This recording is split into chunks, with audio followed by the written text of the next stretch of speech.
Okay, so camera light section. I guess it's high time to start our webinar, which is called Study in the University of South Florida with Global Education. As Glenn has already told, it's so easy to recruit to study in Florida, especially when it's beginning of the fall. It keeps on raining, cats and dogs. But it's not me, it's Glenn Westerfield, Assistant Vice President, International Admission and Global Partnerships, who will tell why you need to go to South Florida. What is so special about Florida? How much you can enjoy studies as well as just living over there. We also have Yelena Koval, our partners, our good partners, who will just elaborate a little bit on it into university partnerships. And she's the one who will take the floor. And after this, it's me, Ksenia, together with Maria, who will talk about funding within global education program. I think it will take us up to 1 hour, and we are also ready for different Q&A questions. Please feel free to write in Q&A, in chat. We are here to help you out. And I don't want to talk long. Let me just give the floor, the microphone. У нас несколько университетов, которые входят в программу глобального образования. И сегодня вот мы собрались с вами, чтобы послушать об университете Южной Флориды. So, Glenn, I would like to pass the word to you now. Okay, thank you. Okay. Yeah, just a minute. Wait for the screen to share. Okay, it stopped. Well, thank you, Yelena. So, Glenn, it's your turn. Okay, I'm waiting for the screen to share with me. In the meantime, I just would like to inform our participants that we are so privileged to have Assistant Vice President who is here to talk and share his experience of 20 years in Florida. Glenn is also in charge of international admission and global partnerships, University of South Florida. It might take a while. Sounds like a good start. Let me see. Do I have to do anything from my end to share the screen? Oh, yes, please. Glenn, could you please open your presentation first at your desktop? Okay, I've done that. Brilliant. And then you just press this green share screen button at the bottom of the webinar window. Oh, I see it there. I was covering it with my presentation. Oh, then you should pick your presentation. Gotcha. Share screen. Again. Yeah. Okay. Can everybody see it? Yeah. Okay, wait a minute. Let me put it in full screen. Okay, is that fine? Okay, I'll get started if everybody can see that. In the meantime, we encourage our students, our participants, to write the questions in chat and Q&A. Yes, and please write questions in English, okay? Everybody needs to start practicing their English. So thank you for the introduction. My name's Glenn Westerfield. I'm Assistant Vice President for International Admissions and Global Partnerships at the University of South Florida. I also run the Into USF Center, and I'm also a professor of mechanical engineering at USF. I've been at the University of South Florida for 28 years now, and we'll now have many opportunities to leave this university, take other positions, but this is a great university, and I will never leave. So I will always be your contact. Well, until I retire. So I want to start off with this, and hopefully you can see my mouse. This is American higher education. There's 4,634, and that's actually a little bit old number, colleges and universities in America.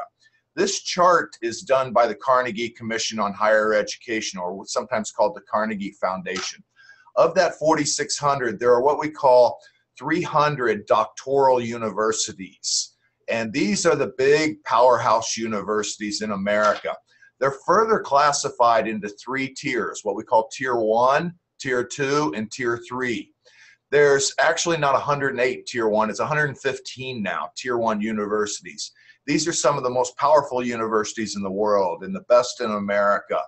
Of these 115, they're further categorized by private and public. The privates, you've heard of many of them, of course. This is the MITs, the Princetons, the Harvards, the Stanfords, University of Chicago, Northwestern, my alma mater. There are also public universities in this group of what we call Tier 1 research universities. You've heard of many of those: California, Berkeley, Purdue University, University of Wisconsin, University of Illinois, powerhouse universities, Colorado State, Oregon State, University of South Florida, University of Alabama, Birmingham, and George Mason University, which are part of the INTO network. And Colorado and USF, also part of the Global Education Program, are considered these Tier 1 national research universities in America, some of the best in the world. What I'm going to talk about first, before I get into our programs that are sponsored by Global Education, is really talk about, and this is really to be informative to all Russian students about, if you want to study abroad, or even study in your own country, these are the things everyone considers. There's fundamentally 6 reasons you will choose a university. You're going to choose a university based upon destination, location, and environment. You're going to choose a university, something based upon the quality of that university, the quality of the education there. That might have to do something with rankings, possibly. You're also going to be looking for a university based upon, is it accessible to you as a student from Moscow or anywhere within the Russian Federation? Is it accessible? Can I get in with my current GPA in my baccalaureate? Can I get in with my current GREs and GMAT scores? You're also going to choose a university based upon what's the experience going to be like there. This is a real hard one to quantify. Very difficult to quantify because you haven't visited the university. All you can go by is when you talk to another Russian student who is at that university, or you look at the web, you go to social media, you try to find out what's the experience going to be like. From my perspective, in just giving guidance to Russian students, the experience, if you choose to apply here and maybe come to this University of South Florida, I'll put you in touch. We have about 70 Russian students on this campus. I'll put you in touch with potentially a Russian student in computer science. That might be your major, or in the health professions area. Talk to a student. And then finally, I always say, is it affordable? Many universities in America now are $50,000 a year in tuition, and then you have to live in San Francisco, a Boston, a New York, which is going to cost you a lot of money. And all of this might not be covered under the Global Education Program. So this fundamentally is the reasons why you choose a university. With this in context, these 6 points, what I want to do is just really quickly talk about the University of South Florida, and then we'll talk about the Global Education Program as it applies to the University of South Florida. So the first one, destination, location, and environment. We are located in Tampa, Florida. This is the Florida here. We're located in Tampa, Florida. It is a metropolitan area of about 4 million people. In Moscow terms, this is a little city compared to Moscow, but this is the 15th largest metropolitan area in America, of course, behind New York, Los Angeles, and Chicago. We're about 4 hours from Miami by car. We're about 2 hours from the NASA Kennedy Space Center by car, and about an hour away from Orlando.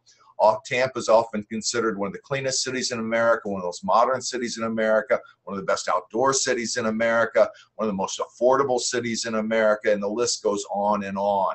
Temperature, the average temperature year-round is 28 degrees, and basically the sun shines every day. And we have beautiful beaches. We probably have, outside of maybe Hawaii and Phuket, Thailand, we have some of the most beautiful beaches in the world.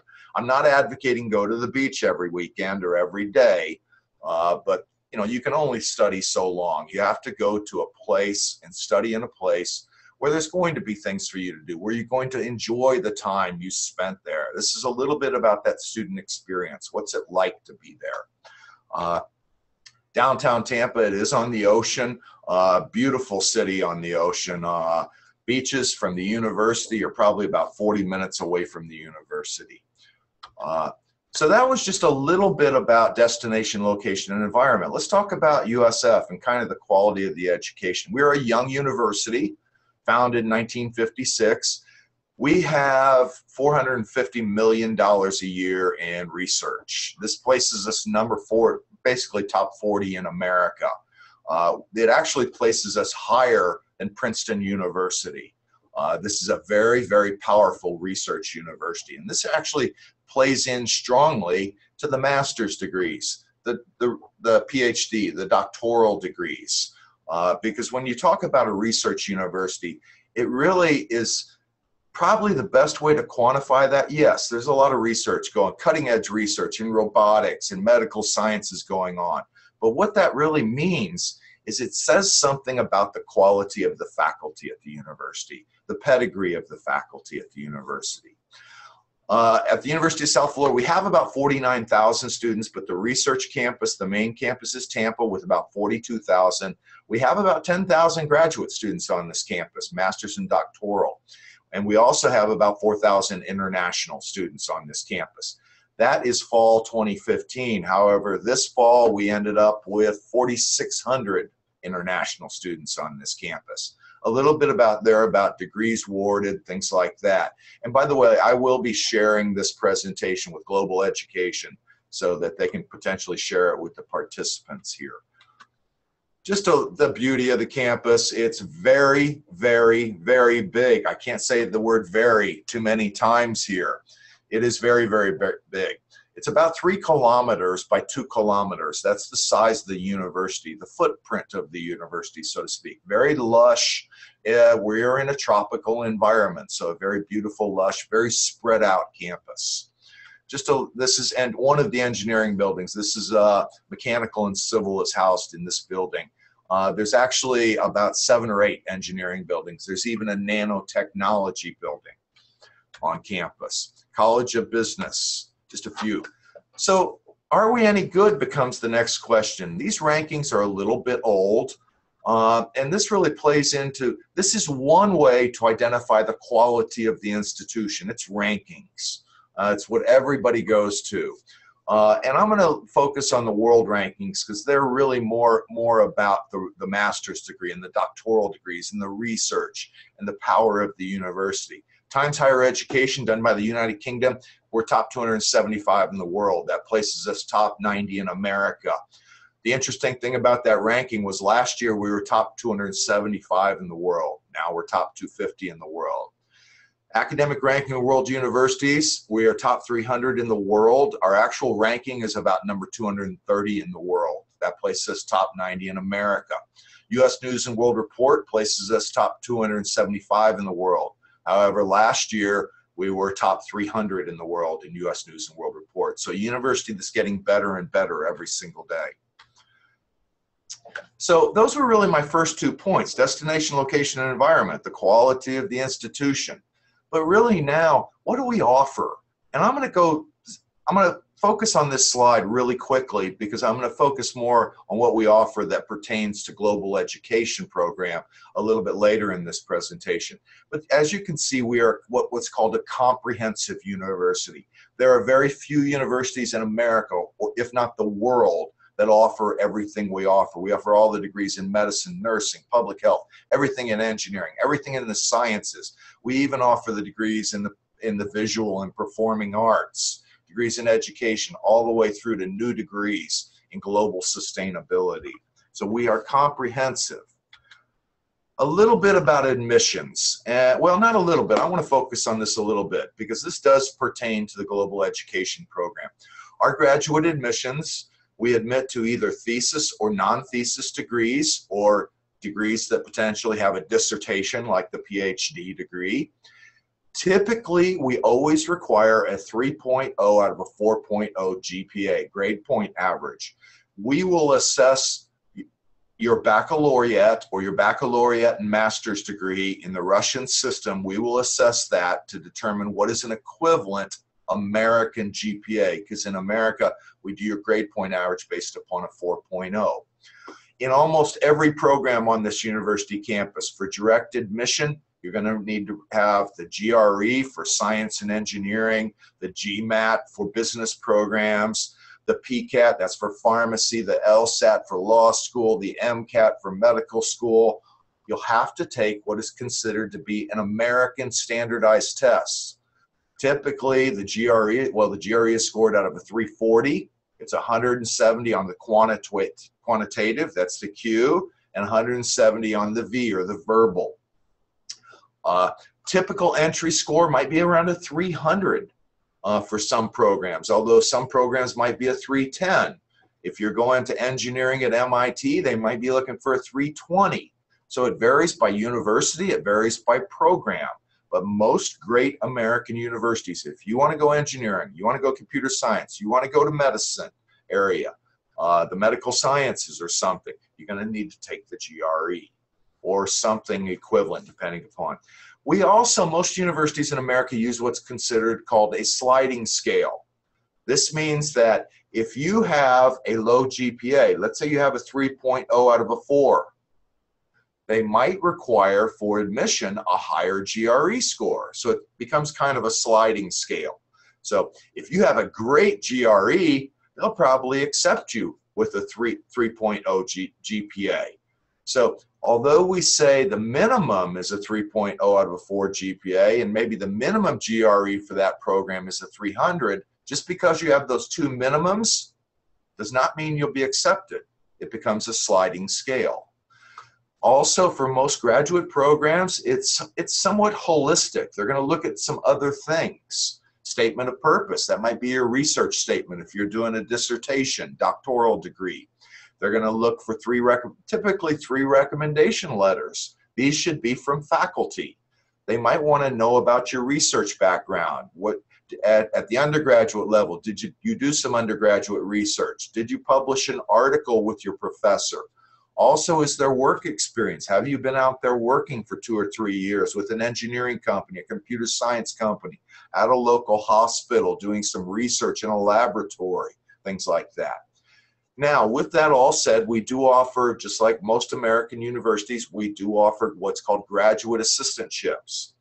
This is where we will pay you to do research, to do teaching, and we'll also discount, most universities will waive tuition or discount tuition. This is highly selective, so I don't want to give you the impression that every student gets one of these type of assistantships, but it's all dependent upon your GPA and test scores. So if you have close to a 4.0 GPA, almost all A's or high marks in Russia, and then you do super well in the GRE, there is the potential to get a research assistantship, especially at the doctoral level. These are highly selective at the master's level, but on our university campus at the doctoral level, I'm going to just say, I don't know the exact number, probably 70 or 80% of our doctoral students have some type of assistantship fellowship type of arrangement where we pay them to do research, but then they're also given a massive tuition discount. Well, now we do have a way, if a student doesn't have a good GRE or doesn't have a great GPA, we do have a way to admit you to the university through pathways, and we can admit you with a lower English test. This allows you to develop your English while you're taking graduate level courses applicable towards your master's degree. So these are credit bearing. We can accept you with lower English. For some of the engineering programs, you would never need a GRE, but for admission, GRE might not be required. And then you'll have a semester or 2 semesters to get the GRE. But we have these type of pathways leading to many of the programs that are part of the global education program. So I've talked about, now I've talked about three things. Well, I've talked about 4 things. I talked about destination, location, and environment. I talked about the quality of the institution, what they offer, the comprehensive nature. I've talked a little bit about admissions to the university. Now I just want to show you some slides really on the experience here. We are very international. This is our mascot. This is one thing you really need to understand about American higher education, because this is very important. This is actually our mascot, and if you look on the slide carefully, you'll see the London Underground sign. We took our mascot to London. We've taken our mascot to the Great Wall of China. This is something that really speaks to American higher education, the enthusiasm. We're trying to get you to fall in love with this university and part of the student experience. A little bit about our international students. In this kind of pie chart, we have a lot of these pathway students, what I quickly described earlier. We also, Excuse me? Someone was speaking? So it's Ksenia from Global Education Program. Sorry, we can't see the slide. You can't see any of my slides? No, we just on graduate admissions. We don't see it. The next one. Oh, do you see the slide now? Graduate admissions. That's it? That's all you're seeing? Yeah. Then something's wrong. You're not seeing. Yeah, so now we can see it. Oh, you can. Okay. Okay. So I'll go back. I did this slide on graduate admissions. I talked about the pathways. This is the slide on the pathways. And once again, I will share this presentation with Global Education, and then they can share it with the participants. I was just showing some pictures real quick. This is Rocky, our mascot here in London. And then this is our international student body. This is fall 2015, 3,900 internationals on campus. We actually, this fall 16, have 4,600. With respects to Global Education Program, we have 584 doctoral international students on this campus, 600. We have over 1,000 internationals who are doing a master's degree on this campus, and about 600 pathway. Now, once again, this was fall 2015. This pathway number I know is 750 now. This is probably 1,300, the master's number, etc. So where do they come from? And I really want to highlight one country here in the middle, right here, Russia. We have 71 Russians on campus. I would say probably about half of those are doing graduate degrees or postgraduate. Half are doing undergraduate degrees. You will see some other countries representing Eastern Europe. You will see down here Kazakhstan. You will see a lot of European. Well, you'll see Germany here as a European country, but from the Russian Federation, 71. This is a terrible slide, and I always want to spend some time putting some pretty pictures in here, but this is just really a slide just talking about the student experience. We have over 600 organizations on this campus. We actually have over 300 concerts and performances on this campus every year. And this can be a musical performance, a play, this can be a concert of a current rock star in America or something. But really this talks about, you want to go to some place where you're going to have fun, where there's going to be things for you to do. Our campus recreation center. Hello? Hi, Glenn, it's Ksenia again. Sorry, we don't see your slides. Oh, well, I'm not sure what's going on. Click once again. Oh, on the next slide. Okay, are you seeing them now? I guess it's a bit slow. No, not yet. Okay, we'll send the, yeah, here we are, yes. Oh, you can see them now. Yes, finally. But no problem. We can send it to all the participants and all those people who registered for the event. Yeah, I think it's just because of the slow internet. So this was the slide I was talking about that student experience. Next slide. Hopefully this comes through. And this is that sixth point I talked about. And this is really about affordability. And the Global Education Program, they're looking for affordable universities so that they can send students to for master's or doctoral. We are one of the most affordable universities in America for the quality of the institution. Our graduate tuition for 24 credit hours is $21,000 a year, or about, let's say, $900 per credit hour. To put that into perspective, a master's degree in engineering or computer science, that's 30 credit hours. So your whole degree would be somewhere around $27,000 for tuition and fees. That doesn't include living expenses. When you start to look at a doctoral degree, which after the postmaster's degree might be 4 years, you might be looking at around $65,000 in tuition for the entire PhD degree. So we are extremely affordable. And with that, I'm just going to end on a couple slides here. A slide, why choose USF? This is an awesome destination. Superb university. We offer everything. We're very accessible, especially, maybe not for direct admission because those GRE scores or the GPA might be an issue, but we're very accessible via the pathways. great student experience, and we're extremely affordable. And when you look at all those factors, it really just makes USF a great choice, the University of South Florida, for doing master's degree or doctoral degree. Now with that, let's jump right into why global education program at USF. And hopefully everybody can see this. These are the approved degree categories by GEP, by the Global Education Program at the University of South Florida. What I've done is I've put them into 5 categories that I'm going to talk about. So in the computer category, computer and information sciences is approved. Information and computer engineering is improved. And information security is approved. In the chemical area, they've approved chemical technologies and chemistry. In the medical area, they've approved degrees in health sciences and preventative medicine, fundamental medicine, clinical medicine, and pharmacy. This is unbelievably broad categories here. What is health sciences? What is preventative medicine? So I'm gonna clarify a lot of these categories for you as we go through the rest of this presentation. In education, it's extremely broad. Education and pedagogies is what they've approved. And then in the public and social sector, they've approved how they describe it as management in the social sphere and social service management. And the parens is what's really important, because this really starts to talk more about what degrees are approved. Degrees in public administration, public policy, public affairs, social work, and culture management.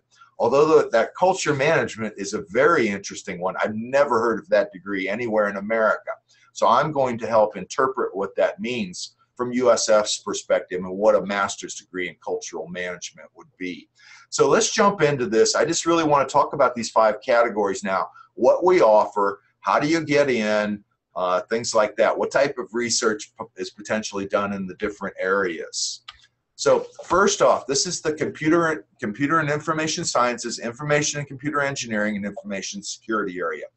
This is the type of work we do at USF, artificial intelligence, also called AI. Network security, extremely important now. Cybersecurity is one of the big buzzwords in not only America, but the world. We actually offer a certificate in cybersecurity that a grad student can take because it is 100% online. However, that might not be approved by the Global Education Program. We do research in computer vision and pattern recognition, things in databases, of course. Most computer sciences programs would do that. Graphics and visualization. So this really, and as you can see, a lot of these things all tie together. The graphics and visualization is basically the motion sensor type of research, visualizing faces, turning those faces into the artificial intelligence so that potentially the robot can analyze a face, things like that. Networks and robotics, VLSI, very large scale integration is what that stands for, and computer architecture and parallel processing. So this is everything we would be doing in the computer science, computer engineering, information systems world. Well, let's talk about the degree programs now. So we offer a Master of Science in Computer Science. Our program is ranked number 101 in the United States. That would probably place us about 200, top 200 in the world in computer science. Typically, when you look at a United States graduate program ranking, basically double it, and that kind of gives you a world ranking. Although computer science programs, it's very tough to find a world ranking. It is a 30 credit hour program. You can do a thesis or a non-thesis degree. And let me explain that to all the participants, potential students out there. When we talk about a non-thesis degree, that means you're only going to do coursework. So 30 credits, you would do 10 courses. We call them courses or classes in American higher education. In the United Kingdom, they call it a little bit different. They might call it a module. So different systems, different terminology. But 30 credit hours would basically be 10 courses or 10 classes, and that is the non-thesis degree. To do a thesis degree, typically a student will do 7 classes or 8 classes. It depends upon the major. And then they'll do a thesis. A thesis is very much just an enhanced research project where you're working with the professor one-on-one within a research group, writing a thesis, doing an experiment, writing computer software, whatever it may be. So you're doing some coursework and you're doing a thesis. Requirements for entry into that program, a 3.0 plus GPA and a GRE of 311 plus. And we do have a pathway option there. If a student doesn't quite have the GRE, did not take the GRE, or potentially doesn't have the strong GPA. We also offer a Master of Science in Computer Engineering. Very similar to, this is ranked number 181 in America, in the United States. Very similar, there's a thesis, non-thesis option, similar GRE and GPAs to enter the program. We also offer a Master of Science in Information Technology. This is actually a fully online program. It is an in-class program, but it is also fully online also. Similar entry requirements, also a pathway option. We also offer a doctorate in computer science and engineering. We do not offer the individual doctorates. So we do not offer a PhD in computer science and then a PhD in computer engineering. We offer a combined PhD or doctorate degree. It's 72 credit hours. Typically would take 3 years after the master's, although could potentially take 4 years after the master's degree. We also do a combined 5-year degree, what we call a 5-year degree, and that is a combined master's doctoral degree. So a student does a 4-year bachelor's degree in Russia and then can come to the United States, and this is at many universities in America. They can do a combined master's and doctoral, which typically would be 5 years. The other degree I really want to push, because I think this is the degree of the future, at least the immediate future. I can't speak to how powerful this degree would be in Russia, but in America and in many other parts of the world, this is the degree to get right now. It's called, some people call it big data. They just call it the big data degree. Our degree is actually called a Master of Science in Business Analytics and Information Systems. Many universities will call it MIS, Management Information Systems. So it goes by different titles. But basically, this is the degree where nowadays all this data is sitting up there in the cloud. It's sitting out there on all these servers. And as managers of companies, whether we're selling shoes or we're selling microprocessors, you know, it's very difficult for us to get our hands around all of this data, you know, and analyze this data so that we can make decisions as CEOs, as vice presidents of marketing. And what we really need is people who can analyze, that's the business analytics, analyze this data in these information systems out there to help corporations make decisions for the future. I honestly, Business Week ranked our program, our undergraduate program, not the master's program, top 25 in the nation. So we have a great program in what we call MIS, Management Information Systems, or Business Analytics and Information Systems. I honestly think this is the greatest opportunity for employment today and in the near future. In fact, in the last 2 years, we've had 100% job placement with our master's degree students. And that's being employed after 3 months after graduation. This program varies, can be finished in 1.5 years, but typically 2 years.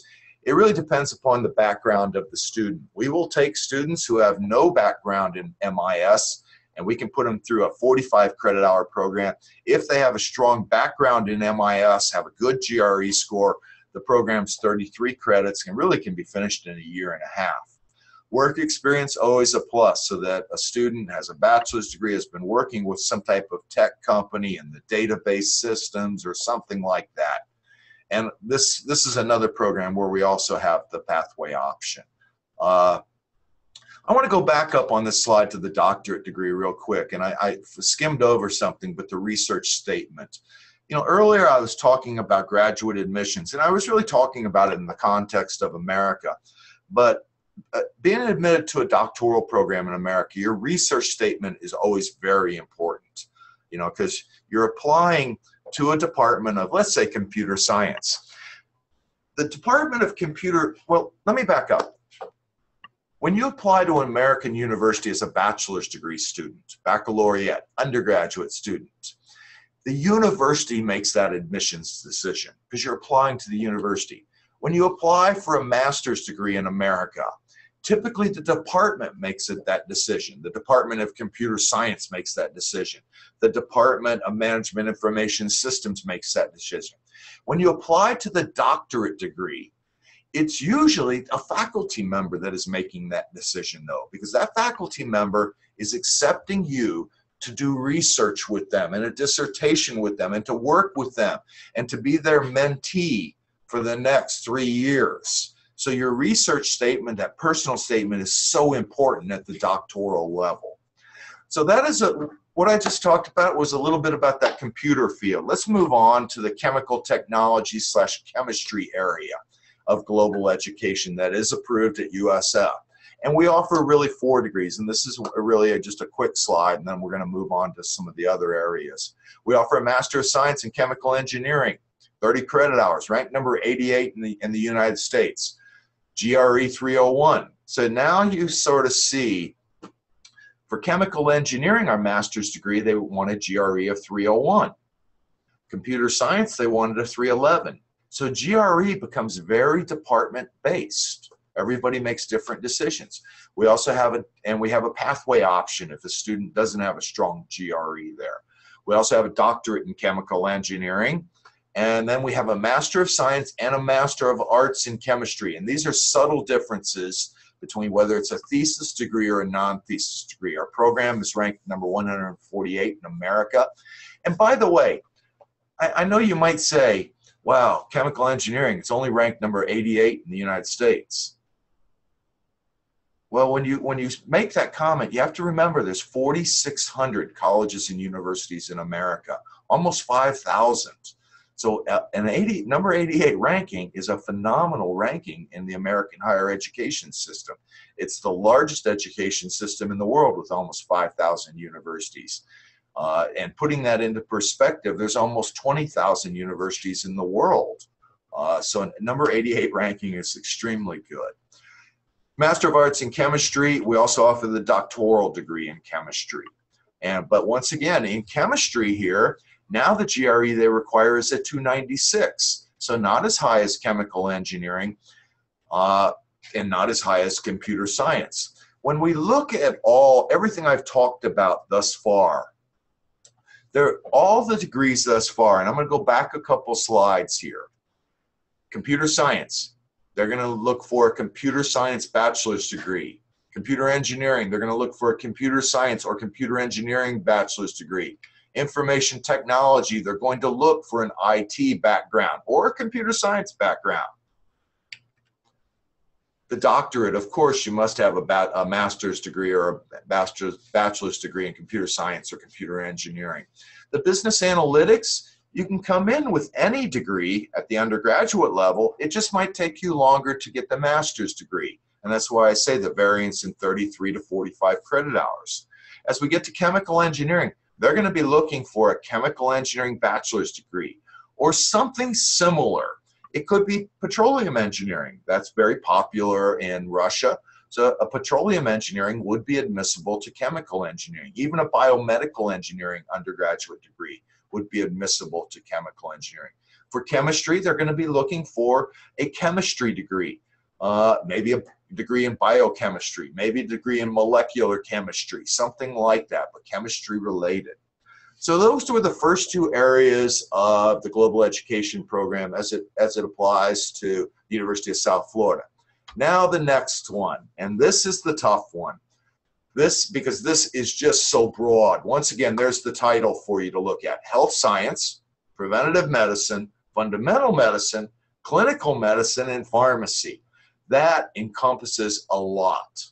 Of course, some of these are specific. The pharmacy is somewhat specific to the area of pharmacy or pharmacology. The clinical medicine, this would be a practicing doctor, is what we would call clinical medicine. The fundamental medicine more ties into potentially the research area. Preventative medicine, could potentially tie into public health areas, could potentially tie into research also, and then the general area of what we call the health sciences. So I'm going to talk about a lot of these different areas. The rankings of the University of South Florida, we are very strong in the medical area. So these are our rankings in the United States. In industrial and organizational psychology, our program is top 5 in America. In public health, our program is top 20 in America. In audiology, top 20 in America. Rehabilitation counseling, nursing, and so on. As we get into the true medical degrees of what we would call primary care, that would be the clinical medicine, number 67 in America. Pharmacy, number 77 in America. And then so on through physical therapy, and then the biological sciences, which often tie directly into the health sciences. So a little bit about the quality of our programs, very highly ranked. But let's talk about some of these, and I'm gonna start something that's not good news for those in the global education program and in Russia, but we are not allowed to admit international students to 3 of our programs. That is the MD, the Doctor of Medicine, the Doctor of Pharmacy, and the Doctor of Physical Therapy. We cannot admit international students. Most American universities do not admit international students to these 3 programs. There is actually, if you're interested in an MD degree in America, that you can actually Google it. You can Google Doctor of Medicine programs in the United States that admit international students. Just if you Google something simple like that, the first link that comes up will be a list of about 60 universities in America, only 60 that will admit international students to their Doctor of Medicine. However, with that said, we have programs in all of these areas that we do admit students. Let's just talk just a little bit about general admission criteria for the medical area. And this is very just in general terms. It varies by the master and doctor, whether it's master's and doctoral, and it also varies by the discipline. Typically, they will be looking for a GRE of 300 plus for all of our medical areas. Although public health will go down to about a 295 on the GRE. But I didn't take the time to list every single one because there are literally 100 programs here. But I will be your contact for all the participants out there. I can help be your contact at the university level on this and direct you to the right resource if you do pick something out of the list I'm going to show you in a second. The other thing for admissions in the medical area, your research statement is just going to be, is very important. You know, saying, you know, I got my bachelor's degree in this area. I've worked for this this World Health Organization in Moscow for the past 3 years. I've been doing work in epidemiology and immunology, and I really want to get my master's degree through the global education program. So really talking about that research experience and the work experience that you've had can play a vital role in the admissions process. So here, I'm not going to go through every single one of these, because it's just too many to talk about. They all have potentially different admissions requirements. Our psychology degree, in the organizational and industrial area, we are top 5 in America, probably top 10 in the world in organizational and industrial psychology. We do not admit to the master's degree. We only admit to the doctoral degree, but we also, in the psychology area, we have clinical psychology, and we also have the educational psychology. In the area of public health, everything that you could imagine. And many of these might fall into the global education sphere. And this is where just talking to Xenia at Global Education can really help you quantify which one of these potential specializations or degrees would actually qualify for the program. Because once again, what is listed up here at the very top is just phenomenally broad areas. And I think global education has just probably looked at the University of South Florida, looked at our medical programs and seen how strong they are in the rankings, and basically said, yes, University of South Florida is approved in a lot of the medical areas. And they've kind of quantified them by these 5 major terms up here at the top. In the area of public health, behavioral health care, biostatistics, environmental health, global health practice,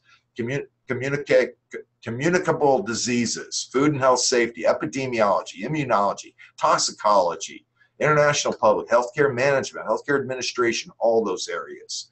As we get into the medicine area, or what I'll call them, I write it as medicine. This is really should be stated as medical sciences.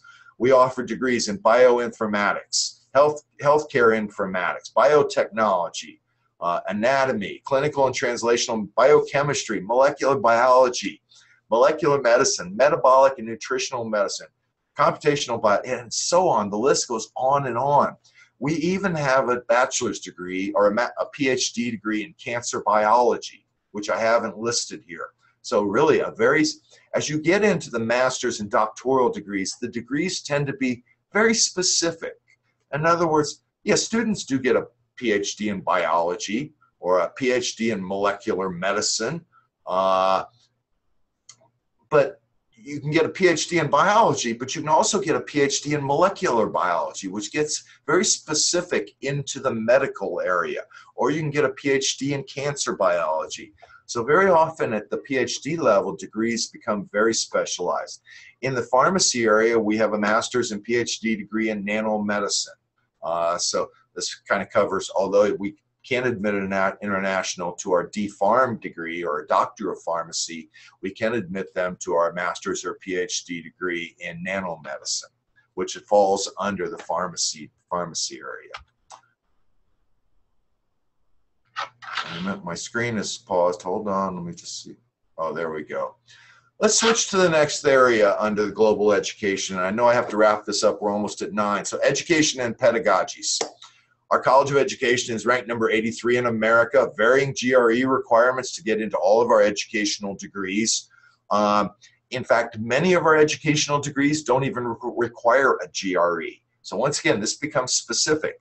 I've tried to list the ones that I thought really fell under this category. Our master's degrees, from instructional technology all the way through educational leadership.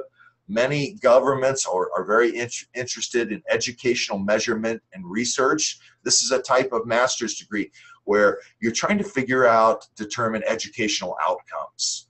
And you're trying to measure those outcomes to improve the educational system, either at a secondary or post-secondary level. And we have similar degrees, and once again, my screen's not moving. We have similar degrees at the doctoral level, and I won't go through that because I do want to get to the last group now. The last group under global education, management in the social sphere, social services management, etc. And I see 12 questions have just popped up, which we'll get to in just 2 minutes. We have a doctorate in government. There's a 48 credit hour program after the master's degree, and this does include the dissertation. GRE is subjective to this degree. Oh, possible admission after the bachelor's. That means potential 5-year program or 4 or 5-year program, master's and dissertation. GRE is subjective. In other words, they're going to look at your GPA. If you have a good GPA, very often they'll waive the GRE. And finally, this term that global education uses called culture management. That's a tough one to understand what they're really meaning by that. But I'm just going to list. We have degrees in sociology. A very powerful degree in the world today is the master's degree in cultural anthropology as we become more of a global society. And with that, I have wrapped up. And wait a minute. Let me get to my last slide here. I am your contact. So for students. Work with global education, of course, but if you're interested in some of these degrees, you can always email me. I can point you in the right direction on the web or something. I can assist you, or I can help. Maybe not me personally, but I can have one of my staff members assist you with the application process and assist you with kind of just the entire process of coming to America, which can be a very challenging experience. And with that, I am done. So what I'm going to do, I think somebody else has to share a screen or something. Yes, Glenn. Thank you so much for such an impressive presentation. Do we have any questions about University of South Florida? Olga, Rishad, any other? Do you have questions for Glenn? Because I can see questions for global education program, but here I will be the right person to answer them. But at the moment, Glenn, I think you covered everything. No questions for you. But in case our participants and all those who watch you, you know that the presentation will be uploaded on our YouTube channel, they can see your email. So we can see the slides. Yes, they will always be able to email me. I will share this presentation immediately within 30 minutes after getting off of this webinar. I'll share it with, I guess I'll share it with Elena first, and she'll share it with you, Xenia. Okay, okay. And we can also email you our huge thank you. And Glenn, I hope to see you in person in Moscow and St. Petersburg in the nearest future. Well, I would love to see you next time I am there. Thank you. Okay, thank you once again. Yelena, would you like to add anything? No, that was just yeah, absolutely fantastic. It was really fantastic. I hope you will get many students coming with the help of global education scholarship. We hope so, yeah. Okay, Glenn, then I guess it's time to say goodbye for you. And okay, bye-bye, everybody. Bye. Thank you. And it's time for me to switch into Russian, if you don't mind. Okay, I'm going to sign out now. Thank you. Okay, thank you. So we'll stay in touch. Okay. Сейчас я уже перехожу на русский язык. Друзья, я видела, у вас были вопросы именно относительно участия в программе глобального образования. Я обязательно на них отвечу. Пока я буквально пару слов расскажу про программу, хотя я уверена, вы все уже знаете про нас, но все-таки давайте я поделюсь нашими последними новостями, такими радостными цифрами. Вы знаете, у нас недавно был третий конкурсный отбор 2016 года, и вот у нас 78 человек вот, потенциально скоро станут финалистами программы «Глобальное образование». Всего у нас уже около 400 финалистов, тех людей, которые поедут в разные страны, в разные университеты. Количество таких людей все растет. Мы надеемся, что наши участники тоже скоро пополнят их ряды. Что касается США, у нас уже 23 финалиста, которые либо обучаются, либо собираются обучаться в этой стране. Ну, к сожалению, пока у нас никого нет в университете в Саус-Флорида, но вы знаете, после такой презентации, я уверена, это вопрос времени. И я думаю, что Глен, когда приедет на выставке американского образования и на прочие мероприятия, он, в общем, закрепит этот результат. Вот. Я вижу, что у нас есть участники из Петербурга. Ольга нам подтвердила, что она из этого города. Пользуясь случаем, хочу напомнить, что у нас много мероприятий будет и в Санкт-Петербурге.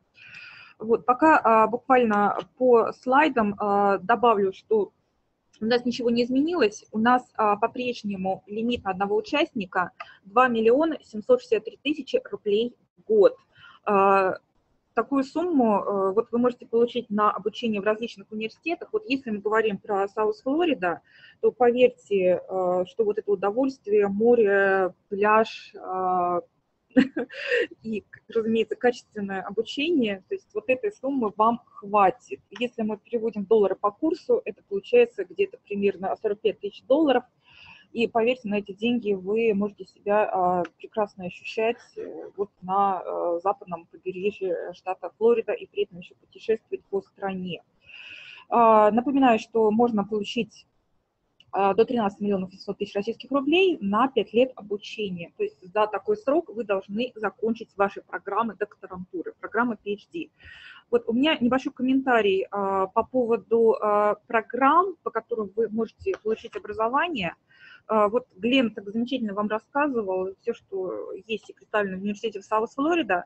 А с нашей стороны я хотела сказать, что действительно программ очень много. У нас сейчас готовится новая таблица соответствия, где, наверное, на 100 страницах, вот даже больше подсказывают мои коллеги, вы можете увидеть даже какие-то новые программы, которых нет вот сейчас в тех 78 страницах у нас на сайте. Вот видите, вот такая ссылочка educationglobal.ru, и Единственное, вот у меня, как я начала сначала с хорошей новости, что программа добавляется, но все-таки я вынуждена немножко огорчить, вот плохая новость. Программы, которые Public Administration, Public Policy, они не будут в новом списке. Даже те люди, которые планируют обучение по этим программам, ну вот здесь я огорчаю, что они не могут рассчитывать со следующего конкурсного отбора на финансирование в рамках программы «Глобальное образование». Но зато вас будет ожидать много других приятных сюрпризов. Вот. Глен тоже много рассказывала, что вы можете рассматривать различные программы, кроме MD, Doctor of Medicine. Мы все подтверждаем, говорим, что в рамках программы «Глобальное образование» вы можете обучаться как с программами, где требуется написание и магистерской диссертации, research programs, и также coursework. Но самое главное, чтобы все эти программы вели к получению степени. Потому что, вы знаете, в американских вузах иногда просто дается диплома. Вот это вот для нас не вариант. Вот мы ожидаем, что вы скоро вернетесь в Россию с дипломами топовых вузов. Только не уместен, когда мы говорим про стажировки, программы двойных дипломов и обучение одновременно в российском и зарубежном вузе. Я помню, у нас был вопрос, обязательно ли обучаться на кампусе. Да, обязательно. Если у вас вот написано University of South Florida, пожалуйста, вот где-нибудь вот поближе к океану Тампа-Бэй, но не в России. То есть здесь у нас как бы деньги выделяются на вашу жизнь в солнечной Флориде. Вот по поводу требований к кандидатам. Я думаю, что все знают, что мы ожидаем, что у вас есть хотя бы одно гражданство Российской Федерации. Вы должны уже закончить какой-то вуз, не обязательно этот вуз в России. Есть у нас люди, которые обучались и в других странах, даже в бывших союзных республиках. Самое главное вот для нас, это помимо наличия гражданства, это документ о поступлении. То есть вы должны самостоятельно поступить в зарубежный вуз. И вот возвращаясь к вопросам, которые вот я вижу, Ольга нам писала сейчас. Ольга, минуточку, я прям даже так пытаюсь найти ваш вопрос в чате. Так, Ольга вот у нас спрашивала, должна ли она самостоятельно платить обучение, либо только потом принимать решение о финансировании по программе «Глобальное образование». Вот, ну, немножко не в тему, но давайте я все равно отвечу. Ольга, вы самостоятельно поступаете, и те траты, которые вы несете, это первое для Америки TOEFL, либо GRE, Credit Record Examination, про который Глен рассказывал. То есть вот это вы оплачиваете сами.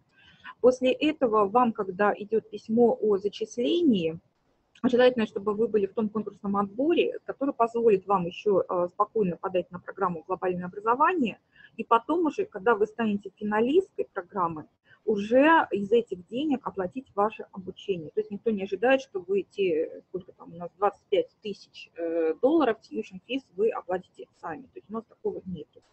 Вот. Ну и по поводу участия в программе, последнее, но немаловажное требование, это то, что вы согласны вернуться в Россию и 3 года проработать в ведущих российских компаниях. Вот, честно говоря, я вижу, у нас Решат из Уфы, у нас ведутся активные переговоры, в том числе с Башкирией, добавляются многие новые компании, и Российский союз молодежи в Республике Башкортостан очень активно нам помогает в этом процессе. Так что, я думаю, Решату вот, не надо пока беспокоиться относительно трудоустройства. Вот, я напомню, что у нас еще будет один конкурсный отбор в 2016 году. Мы сейчас принимаем заявки до 6 ноября 2016 года. То есть, соответственно, письма о зачислении должны быть уже в этом конкурсном отборе. Вот. Если у вас появляются какие-то другие вопросы по ходу моей презентации, пожалуйста, пишите в Q&A, пишите в чате. Я пока напоминаю, что у нас все в электронном виде, регистрация на сайте educationglobal.ru, комплект документов в электронном виде, то есть вам не надо приезжать ни из Уфы, ни из Петербурга, то есть, в принципе, все у нас и максимально просто, прозрачно и не составляет никаких особых трудностей.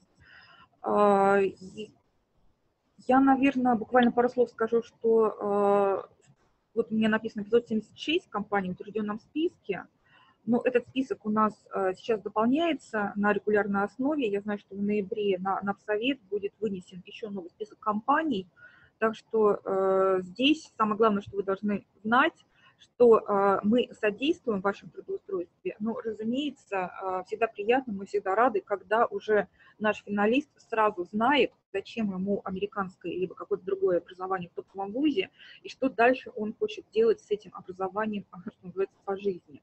Вот мы со своей стороны как-то помогаем вам определиться, но мы вас никуда не направляем без вашего согласия. Популярный миф, что сразу отправляем куда-то очень далеко, забираем паспорта, и вы работаете бесплатно на свою историческую родину на протяжении 3 лет. Ничего такого нету, не в этом цель программы. Наша задача, чтобы мы сделали так, чтобы ваши знания, компетенции, полученные в ведущих вузах, были востребованы в России, ну, по крайней мере, на протяжении 3 лет, которые вы должны отработать согласно правилам нашей игры.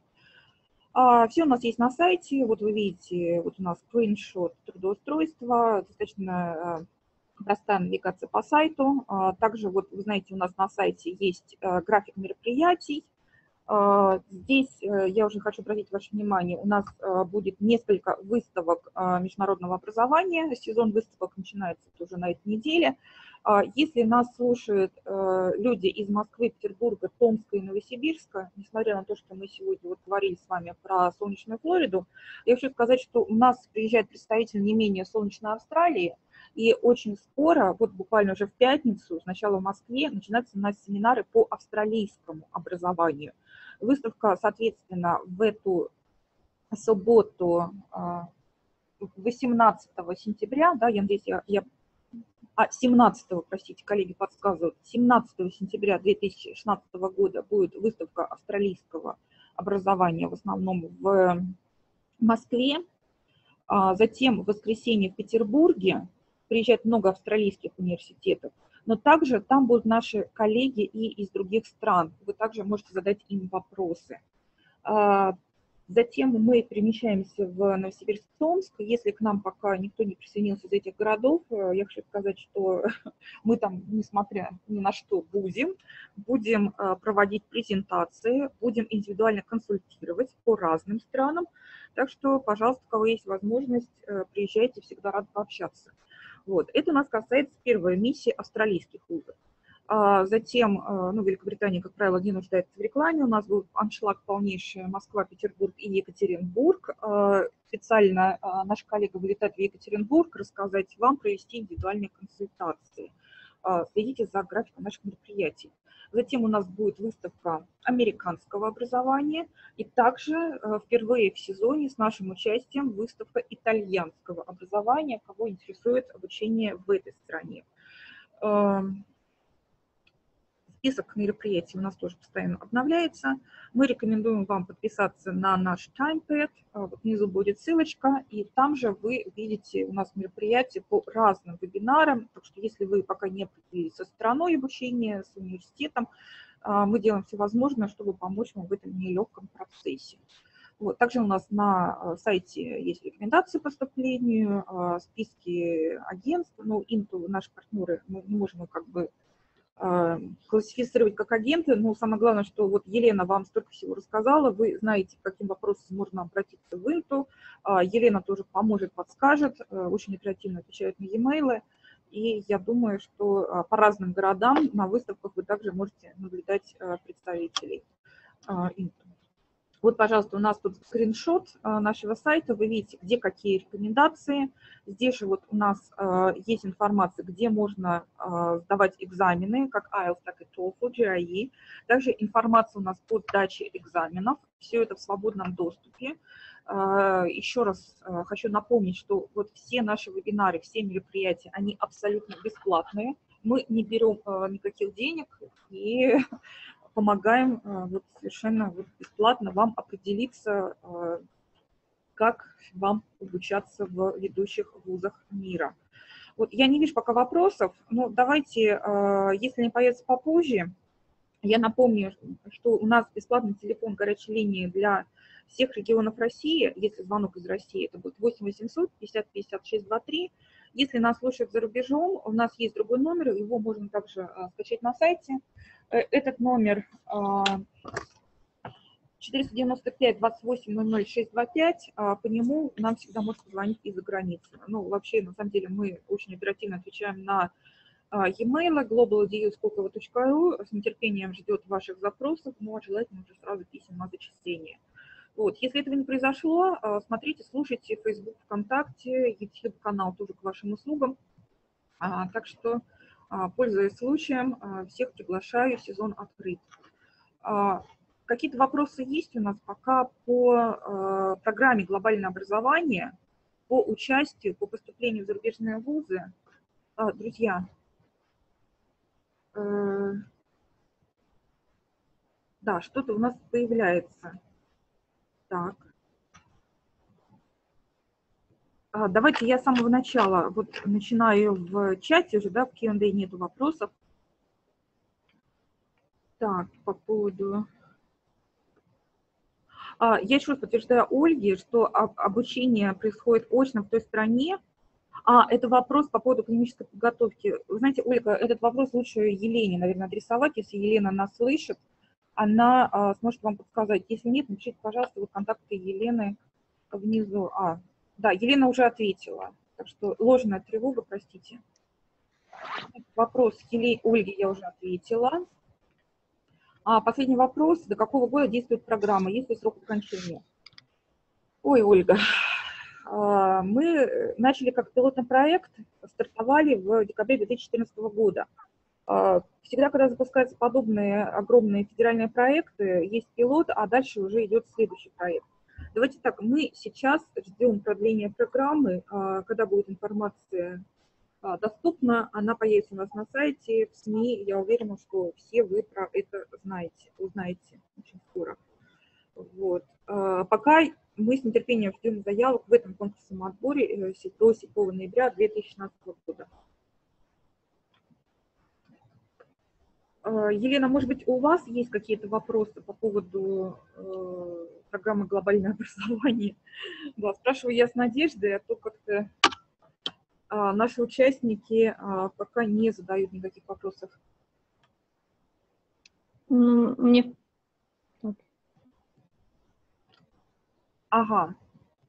Вопрос от Ришата. По поводу поступления в университет Флориды, сдачи экзаменов и так далее, мне нужно писать на e-mail Глена.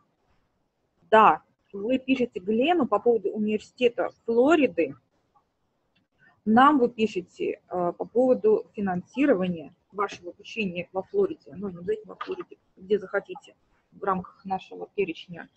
И Елене вы можете также написать вот по тем вопросам, которые она проговорила.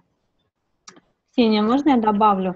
Решат, смотрите, у нас есть два пути, либо напрямую, либо через нас, через компанию Intu, соответственно, через Pathways. Глен рассказывал вот о программах магистратуры.